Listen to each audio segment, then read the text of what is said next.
दोस्तों, कहानी की शुरुआत हॉपर नाम के एक आर्कियोलॉजिस्ट से होती है जो कि 1970 में गुम हुए कुछ लोगों के गायब होने की कहानी को सुनकर फाउंटेन ऑफ यूथ के पास अपनी रिसर्च को करने के लिए आता है। फाउंटेन ऑफ यूथ एक ऐसी केव में है जहां उस फाउंटेन का पानी पीते ही कोई भी इंसान में सुपरनैचुरल पावर आ सकती है और इतना ही नहीं, ये फाउंटेन मरे हुए इंसान को भी जिंदा कर सकता है। हॉपर उस फाउंटेन को ढूंढते ढूंढते एक वैन के पास आ जाता है जहाँ पर उसे एक डायरी मिलती है जिसमें उसे कई अलग तरह के फोटोज देखने को मिलते हैं। पर तभी हॉपर की नजर सामने दिख रही केव पर जाती है। हॉपर बिना सोचे समझे उस केव के अंदर जाने लगता है। पर अंदर जाते वक्त हॉपर को एक इंसान दिखाई देता है जिसे आवाज लगाने पर भी वो कोई जवाब नहीं देता है और वो इंसान अपनी जगह पर ऐसे खड़ा था कि मानो वो तो एक मूर्ति बन गया हो। हॉपर उस इंसान के पास जाने की कोशिश करता है लेकिन रास्ते में उसे एक थिक लेयर की हवा महसूस होती है जिसका एक केव में फॉर्म होना थोड़ा सा नामुमकिन था। इसीलिए हॉपर अपनी जरूरी इक्विपमेंट्स लाने के लिए उस केव के बाहर निकलकर अपने घर चला जाता है। घर पहुंचकर उसे अपने असिस्टेंट जैकी और टायलर दिखाई देते हैं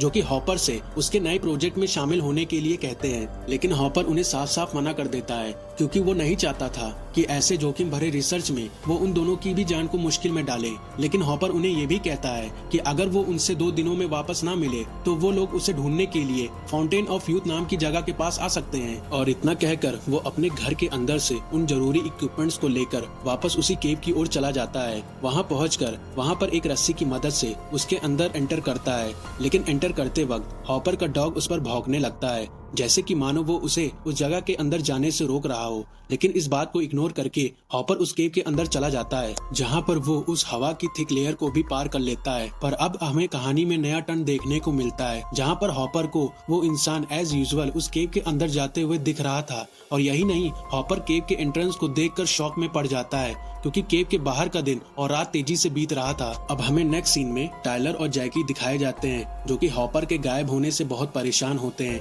इसीलिए वो डिसाइड करते हैं कि अब वो फाउंटेन ऑफ यूथ के पास जाकर हॉपर को वहाँ पर ढूंढने की कोशिश करेंगे, लेकिन उसके लिए उनके पास कोई भी माउंटेन कार नहीं होती है। इसीलिए टायलर अपनी गर्लफ्रेंड कारा को कॉल करके उसे उसकी माउंटेन कार के लिए पूछता है, लेकिन कारा को तो अपने भाई बहनों को स्कूल प्रोजेक्ट के लिए ले जाना था। इसीलिए टायलर उनको भी अपने साथ फाउंटेन ऑफ यूथ के पास ले आता है। अब उन सभी को वहीं खड़ी एक वैन दिखाई देती है जिसे हमने पहले कुछ सीन में देखा था। अब टायलर उन सभी को समझाता है कि हम सभी को एक साथ केव के अंदर नहीं जाना चाहिए, बल्कि हम में से कुछ लोगों को केव के बाहर रुककर हमारा इंतजार करना होगा, जिससे कि अगर हम में से कोई भी केव से बाहर नहीं निकलता तो वो इंसान पुलिस को कॉल कर सके। इसीलिए केव के बाहर रुकने की जिम्मेदारी कारा के छोटे भाई फर्बी की होती है। नाउ एज ए व्यूअर हम समझ पाते हैं कि टायलर और उसके साथी जिस केव के अंदर एंटर करते हैं वो केव हॉपर की एंटर की हुई केव से अलग होता है। अब हमें टायलर और उसके साथी केव के अंदर आते हुए दिखते हैं जहाँ पर उनकी नजर एक बड़ी सी खाई पर जाती है जहाँ पर ऑलरेडी कोई पहले से नीचे जा चुका था। इसीलिए टायलर रस्सी के सहारे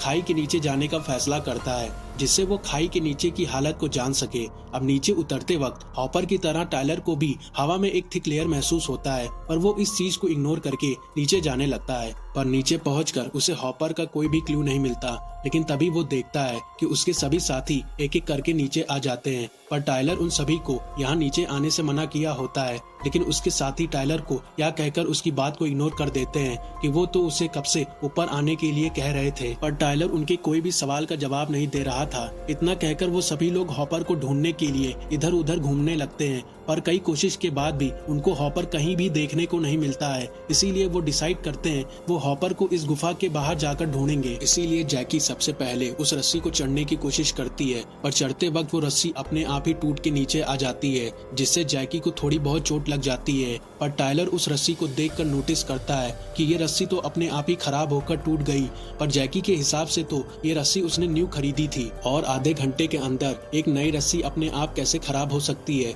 इसीलिए उन सभी को ये लगता है कि ये शरारत जरूर फर्बी की है। इसीलिए वो फर्बी को नीचे से आवाज लगाकर इस शरारत को रोकने के लिए कहते हैं, पर ऊपर से उन्हें कोई भी आवाज नहीं आती है। टायलर ऑलरेडी फ्रस्ट्रेट हो चुका होता है, इसीलिए वो अपने वॉकी टॉकी की मदद से फर्बी से बात करने की कोशिश करता है, लेकिन फर्बी कोई भी आंसर नहीं दे रहा होता है। लेकिन तभी टायलर की वॉकी टॉकी एक उसकी जैसे फ्रीक्वेंसी से कनेक्ट होने लगता है। टायलर उस फ्रीक्वेंसी से निकल रही आवाज को सुनने की कोशिश कर रहा होता है, लेकिन उसकी आवाज अपने आप ही आना बंद हो जाती है। टायलर बाकी सभी के साथ उस फ्रीक्वेंसी को फॉलो करते करते फर्बी के पास पहुंच जाते हैं, पर वहां पहुंचकर उन सभी को अपने आंखों पर यकीन नहीं होता है कि फर्बी ऑलरेडी मर चुका है और उसका सर बहुत ही बुरी तरह से जख्मी हालत में था। अब इतने टेंस्ड माहौल को देखकर उन सभी को समझ में नहीं आ रहा था कि अब वो क्या करें, लेकिन तभी टायलर को फर्बी के बगल पड़े हुए कैमरे को देखता है, जिसे चलाकर उन सभी को पता लगता है कि भले ही उन्हें केव के अंदर 1 घंटे से कम का वक्त लगा हो, पर केव के बाहर ऑलरेडी कई दिन बीत चुके हैं। इसीलिए फर्बी कई दिन इंतजार करने के बाद उनको ढूंढने के लिए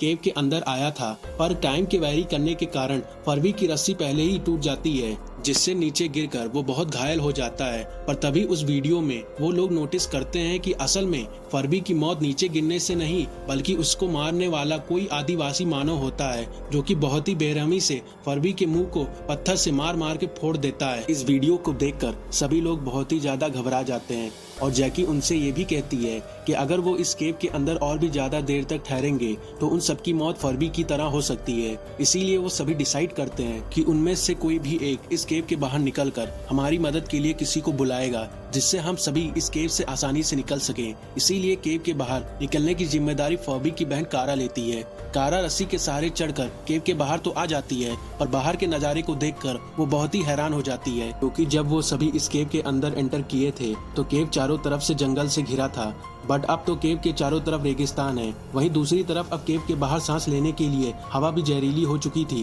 लेकिन फिर भी कारा अपने वॉकी टॉकी को बाहर के सिग्नल से कनेक्ट करने की कोशिश करती है, पर वहां उसे किसी भी तरह का सिग्नल नहीं मिलता। फिर इसी बीच उसकी नजर आसमान की तरफ पड़ती है, जहां पर उसे एक ट्रायंगुलर स्पेसशिप दिखाई देता है। इस स्पेसशिप को देखकर वो तुरंत ही केव के अंदर वापस आने लगती है। अंदर पहुंचकर कारा सभी को बाहर के माहौल के बारे में बताती है, पर उसके बाद पर किसी को भी यकीन नहीं होता है, क्योंकि सभी के हिसाब से कारा को गए हुए कुछ ही सेकंड हुए थे और इतने कम टाइम के अंदर वो बाहर इतनी सारी चीजों के बारे में कैसे जान पाई थी। इसीलिए कारा खुद को साबित करने के लिए अपने मोबाइल से रिकॉर्ड की हुई वीडियो को उन सबको दिखाने लगती है, जिसमें बाहर की दुनिया पूरी तरह से खत्म हो गई है। और इतने खौफनाक सिनेरियो को देखकर वो सभी परेशान होने लगते हैं कि अब वो इस मुसीबत से कैसे निकलें, कि तभी उस केव की एंट्रेंस से एक आर्टिफिशियल लैडर उनकी तरफ आ रहा होता है, जिससे एक अनजान इंसान उस केव के अंदर एंटर करने लगता है। और ये इंसान एक आर्टिफिशियल सूट को पहना हुआ होता है, जो कि इन सभी को अपने साथ आने के लिए कहता है। पर तभी उसके पीछे से एक आदिवासी मानव आकर उस पर हमला कर देता है,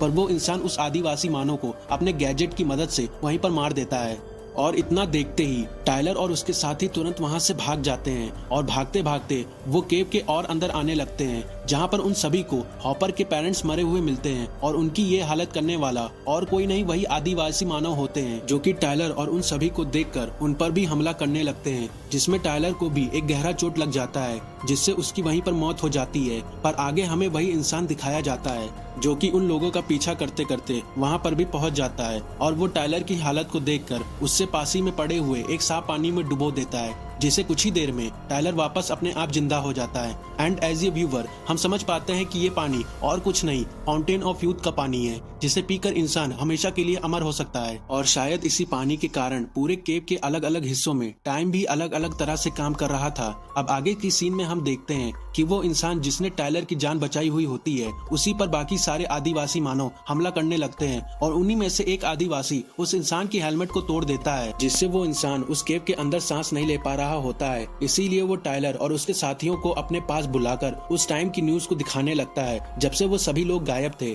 जिसमें वो सभी देखते हैं कि न्यूज में उन सभी के गायब होने की खबर चल रही थी और उनके पेरेंट्स उन सभी के लिए काफी वरीड थे। पर आगे की न्यूज में उन सभी को पता चलता है कि अब पूरी पृथ्वी इंसानों के रहने लायक नहीं रहा। इसीलिए बाकी बचे हुए इंसान एक स्पेसशिप की मदद से मार्स की ओर जा रहे हैं, जहां पर वो अपनी बची हुई जिंदगी को आगे बढ़ा सके। इसीलिए वो अनजान इंसान उन सभी को तुरंत ही उस लैडर की मदद से वहां से निकलने के लिए कहता है, बट टायलर अभी भी हॉपर को उस केव के अंदर छोड़ के जाने के लिए कन्विंस नहीं होता है। इसीलिए वो बाकी सभी को वहीं पर छोड़कर उस केव के अंदर जाने लगता है, जहां पर अंदर जाते जाते उसे हॉपर तो मिल जाता है, पर उन्हीं के आगे उसे फाउंटेन ऑफ यूथ भी दिखाई देता है, जहां पर वो बहुत सारे आदिवासी मानव और कुछ सोल्जर्स को आपस में लड़ते हुए देखता है और उनकी लड़ाई ऐसी फील हो रही थी कि मानो उन्हें किसी ने पॉज कर दिया हो। टायलर एक पल के लिए वो उस फाउंटेन ऑफ यूथ के पास बढ़ने भी लगता है, पर तभी हॉपर उसे वहीं पर रुकने के लिए कहते हैं क्योंकि अंदर जाना उसकी जान के लिए खतरनाक था। और इतना सुनते ही टायलर अपने कदमों को पीछे कर लेता है। टायलर हॉपर को अपने साथ चलने के लिए कहता है, पर हॉपर उसके साथ चलने के लिए राजी नहीं होते हैं क्योंकि हॉपर को पहले से ही एक गहरी चोट लगी हुई थी जिसके कारण वो अपनी जगह से हिल भी नहीं पा रहे थे।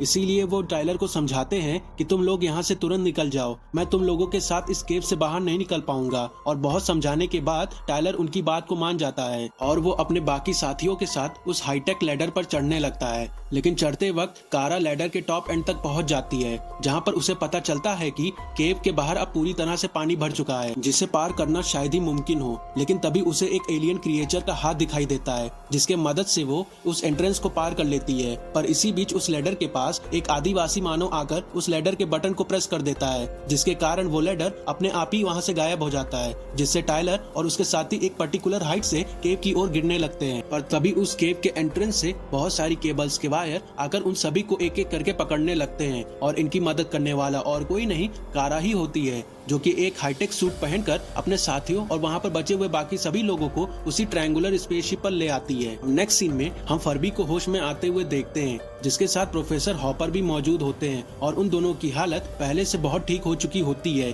लेकिन वो दोनों ही बहुत कंफ्यूज होते हैं कि आखिरकार वो इस जगह पर कैसे पहुंचे। पर तभी वहां पर टायलर और उसके बाकी साथी आकर उनको सारी सिचुएशन के बारे में समझाते हैं और यही से उनकी एक नई जिंदगी की शुरुआत होती है।